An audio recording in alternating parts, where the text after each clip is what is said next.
What up, your Tim is here. Now, one company last year that had a really surprising year was Paramount. With a $1 billion hit, which was Top Gun Maverick, horror hits like Scream, Smile, and even Orphan First Kill. Sonic the Hedgehog 2 was a hit. They've had a great 2022, and 2023 looks like it's going to be an even better year for Paramount. So here are the list of the Paramount movies that are set for release next year, whether they're coming to streaming, theaters, etc. All right. Now coming to Paramount Plus this year, we got Teen Wolf the movie, which I've said this before. I'm not really a big fan of the Teen Wolf series. Whenever I think of Teen Wolf, I think of the classic Mike J. Fox comedy. That's the Teen Wolf that comes to mind. But that show does have its fans here. If you guys don't know much about this movie here, it is coming to Paramount Plus later this year, where a full moon rises in Beacon Hill, and with its terrifying evil as emerges, the wolves are howling once again, calling for the return of banshees, where coyotes, hellbound, kitsunes, and other shapeshifters in the night. But only a werewolf like Scott McCall, no longer a teenager yet still an alpha, can gather new allies and reunite trusted friends to fight back against what could be the most powerful, deadliest enemy they face. Now, we do got Tyler Posey returning. Dylan O'Brien's not returning, so that's interesting. But yeah, I'm not really all that interested, but I know it's going to have its fans. So if you're interested in the team with maybe good news, it is coming. So all right, now coming in February, we got 80 for Brady, where four old female friends travel to Houston to watch their hero Tom Brady and their New England Patriots play the Super Bowl. Now we of course have the four leading ladies are iconic here. We got Jane Fonda, Lily Tomlin, Sally Field, and Rio Moreno are starring. That's really cool there. Tom Brady is of course playing himself. I'm really looking forward to check this one out. It does look like it could be a really fun time. Looks entertaining to check out. I mean, come on, you got Lily Tomlin and Jane Fonda reuniting again. That's really cool. So this could be really interesting to check out. All right, now also on Paramount Plus in February, we got a movie called At Midnight, which is a romantic comedy about two people who have made the safe choice to not fall in love. It stars Top Gun Maverick star Monica Barbaro and Diogo Bonota, who also appeared in Terminator Dark Fate a couple years ago. So and also Whitney Cummings is also in this. So we got some really cool cast members here. It sounds like it'd be really cute, charming. Monica, I've actually been a fan of her ever since I saw her on this little show on Netflix that sadly did not last too long, called The Good Cop with Josh Groban and Tony Danza. She was really good on that show, and she was great in Top Gun Maverick. I'm glad she's getting the recognition she deserves here. So I'm interested to check this one out on premieres. In March is of course the big one, and that is Scream Sex. Obviously, this is one I'm really anticipate.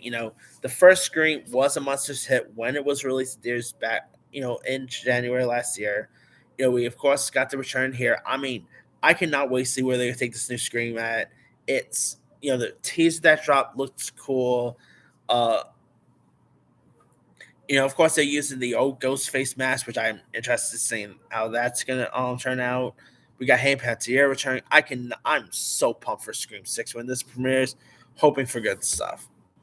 All right. We also got another big one, Dungeons and Dragons Honor Among Thieves, which I'm hoping is better than the Abysmal 2000 Dungeons and Dragons. But this actually does look really cool. You got Chris Pine, Michelle Rodriguez, Justin Smith is in this. The trailers have looked really decent. I'm really pumped check this one out when it premieres. All right.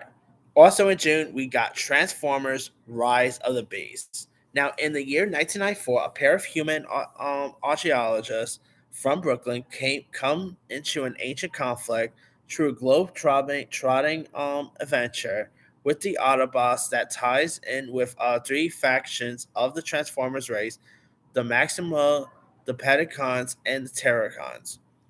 And yeah, I cannot wait to check this one out. I mean, I really quite like the Transformers films, except for last night. That was abysmal. But yeah, I'm excited for this one. It looks really the trailers looks awesome. You got Anthony Ramos in this. I think he's terrific. So I cannot wait to check this one out with premieres. All right. We also got Mission Possible Dead Reckoning, which cost um which is the first half. Tom Cruise had a great year with Paramount last year with Top Gun Maverick.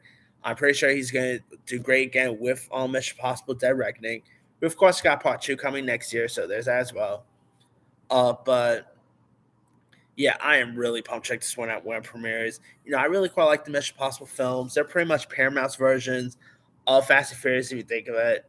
Mission Impossible came out before Fast and Furious, but still, yeah, I'm excited to check this one out when it premieres. All right. Also coming in August, we got TMNT, Mutant and Mayhem, where like after years of being sheltered from the human world in the sewer of New York City, four Turtle brothers who spent their lives learning on ninjutsu set out to the surface to be accepted as normal teenagers when their new friend April O'Neil helps them take on a notorious crime syndicate and an army of mutants. And I'm looking forward to check this one out. This is set to be produced by Seth Rogen. It is set to be a new animated film from the same people who gave us Mitchells vs. Machines. So really pumped to check this one out when it premieres. All right. Man, we got Transformers and TMNT coming out this year. Wow. Just think about nostalgia factor there. All right. For anybody who even cares, we of course got Paw Patrol, the Mighty movie. Now, I admit, let's be for real, I'm not the demographic. Although I didn't mind that first Paw Patrol movie, that was actually not so bad. But hey, obviously, us grown folks are not the demographic for the Paw Patrol film. Lots of youngsters will definitely appreciate this. So it'll probably be a hit. Like, say what you want about Paw Patrol or anything like that, it will definitely be a hit. Because Paw Patrol is a very popular IP. Lots of kids are fans of it. Like, there's Paw Patrol blankets. There's like lots of Paw Patrol merchandise there. So, and having Kim Kardashian in these, it's still weird, but whatever. I'm. It could be interesting. Who knows? But I'm still hoping for that Clifford sequel because that Clifford movie was awesome. But anyway, all right. Now we also got some. That's pretty much all for the major theatrical release. There'll probably be more coming, but there are some horror. Like, of course, last year Paramount had a great year for the horror genre, and this year seems no different. First up, we got There's Something Wrong with the Children, which is actually coming to like MGM Plus here, and it's where like Margaret and Ben take a weekend trip with longtime friends Ellie and Thomas and their two young children. Eventually, Ben begins to suspect something supernatural is occurring when their kids behave strangely after disappearing in the woods overnight. So, yeah, this sounds like it could be really creepy here. The trailer looks really decent. You got Zach Gilfers in this from Midnight Mass fame. So this could be really cool. All right, we also got Apartment 7A, which the film is set to center around a young dancer who rents a home from an elderly couple. Now, there's not really too much other said to be about this, but rumor has it, by the way, this might actually be a sequel to Rosemary's Baby, which I'm all for. Of course, it's set to star Julie Garner, Diane Weiss supposed to be in this. It sounds like it could be really creepy here. So, and Rosemary's Baby, despite Roman Polanski and everything, is one of the most iconic horror films of the '70s. So it's gonna be interesting to see how this thing shapes up. All right, we also got an Untitled Pet Cemetery prequel, which of course still no word on what this movie's supposed to be about, but it's supposed to go straight to Paramount Plus. I'm intrigued to check this one out. The original Pet Cemetery is one of the creepiest stories of all time. I did not mind that remake. I know there are some people who are not fans of it, but I didn't mind it so much. But of course, Pet Cemetery based on the creepy book by Stephen King. So I'm looking for like this is supposed to show how like the how the cemetery was founded and everything. Supposed to feature a young actor playing the old guy from the original Pet Cemetery. I think the name is Judge Crandall, so that's gonna be interesting to see. So Pam Grier is supposed to be in this. I'm intrigued to see where they take this one to. Hopefully, it'll be something decent. Because the original Pet, like, man, if you guys have never seen the original Pet Cemetery, boy, that is one of the most creepiest movies of the '80s. I mean, a creepy cat, the kid was always freaky. So I'm intrigued to see how they're gonna take this new one too. All right, now still no word on this, but supposedly another Paranormal Activity is coming out this year, which I, to be honest, after that last one, I don't know if I could get too excited for this, but we shall see. All right, also on Paramount Plus, we got Finest Kind, which stars Jenna Ortega, who of course is having a great year thanks to Wednesday, Scream. This also supposed to have Ben Foster, Tom Lee Jones, and it's about two brothers from opposite sides of the tracks are reunited as adults. Desperate circumstances forces them into a deal with an organized crime syndicate in Boston, and the young woman gets caught in the middle of it. So this sounds like it'd be really intriguing. Like I said, Jenna Ortega, talk about great year she's having, with stuff like Wednesday, with Scream.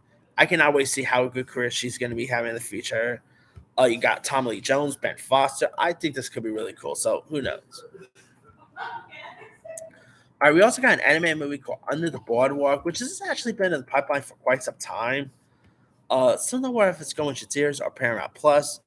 But here's what it's about. The musical comedy follows the hermit crabs who lives under the boardwalk at the Jersey Shore.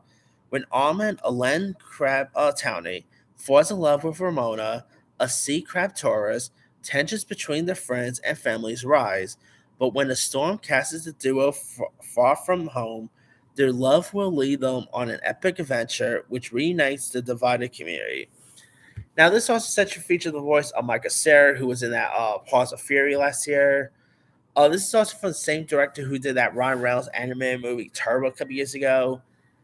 This could be interesting to see. I mean, it's supposed to have lots of Jersey actors in this, like Bobby Cannavale is supposed to be in this. The guy from Sopranos, Steve Scarparia, is supposed to be in this too. So got some cool cast members here. So this could be really interesting to check out. All right, now a couple of other Paramount films for anyone who cares and anyone who have kids. There is the most anticipated film that is probably going to break records of the whole year.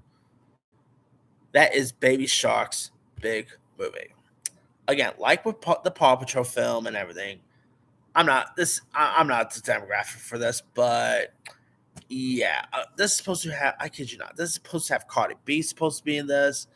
Uh, I believe Future is also part of this. I mean, okay, Kim Kardashian is in Paw Patrol, and now Cardi B is in Baby Shark. Okay, whatever turns them on, I guess. But yeah, all right.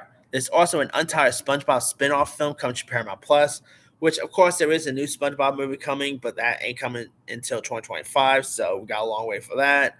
But let's be real, SpongeBob will be like, I'm not really the world's biggest SpongeBob guy. I admit this right now. But SpongeBob is one of the most iconic IPs and will be the most iconic IPs until years' time. And of course, we'll definitely be getting more. Like, there is supposed to be more SpongeBob spin-offs also coming this year. So definitely have some ways to show off until the next SpongeBob film comes out in 2025. So could be cool. All right. There's also an untitled TMNT spin-off film, which has nothing to do with Mutant Mayhem, but this is just based on the Nickelodeon show. Which of course had like that one on Netflix, which I don't know if this is actually gonna go to Paramount Plus or get moved to Netflix. I don't know, but could be cool. Now, also we do got Kills the Flower Moon, which yes, it's going to Apple, but its theatrical release is. But Paramount Pictures is actually dealing with the theatrical release, so this will be going to theaters by Paramount Plus, but will premiere on Apple. I cannot wait for Kills the Flower Moon. This of course stars Leo DiCaprio, Robert De Niro, directed by Martin Scorsese. How could you not get excited for this? Let's hope for great things, because Martin Scorsese, let's be real, is one of the greatest filmmakers of all time. So I cannot wait to check this one out when it premieres. And we also got Beverly Hills Cop Axel Foley, which is set to be released by Paramount, which is of course distributed by Paramount Plus, but is coming to Netflix. So obviously Paramount did do the other three Beverly Hills Cop films, so could be a treat to check out. Anyway, that's pretty much all the films coming this year from Paramount. Let me let you guys. Which of these films are you interested in? Are you interested in Scream, Dungeons and Dragon, 80 for Brady? Are you even interested in the next Paw Patrol or Baby Shark movie? Drop comments below. Don't forget to like, subscribe, hit that bell for notification. This is Timmy signing out.